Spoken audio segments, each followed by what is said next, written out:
જમ્મુ કાશ્મીરમાંથી કલમ 370 હટાવવાના સંસદના નિર્ણયને ભારતીય સુપ્રીમ કોર્ટે યથાવત રાખ્યા બાદ વિશ્વના જુદા જુદા દેશો તરફથી પણ પ્રતિક્રિયાઓ આવી રહી છે। ચીને પણ આશા પ્રમાણે નકારાત્મક પ્રતિક્રિયા આપી છે।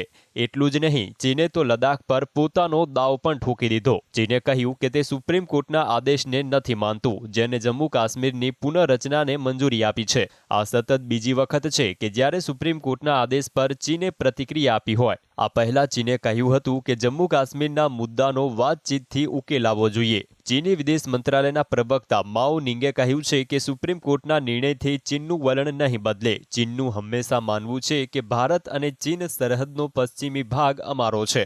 માઓ નિંગે કહ્યું કે ચીને ક્યારેય પણ ભારત તરફ એકતરફી અને ગેરકાયદેસર રીતે બનાવવામાં આવેલા કેન્દ્રીય શાસિત પ્રદેશ લદ્દાખને માન્યતા આપી નથી। આ પહેલા 2019માં કલમ 370 હટાવવા સમયે પણ ચીને આવી જ પ્રતિક્રિયા આપી હતી। ચીનનું નવું નિવેદન એ શરારત સમાન છે, કારણ કે ભારત જમ્મુ કાશ્મીરને પોતાનો અભિન્ન અંગ માને છે અને તે ભારતનો આંતરિક મુદ્દો છે। તેવામાં આ મુદ્દે પાકિસ્તાનને પાર્ટી તરીકે સ્વીકારવું પડે તે ડિપ્લોમેટિક ભૂલ હશે।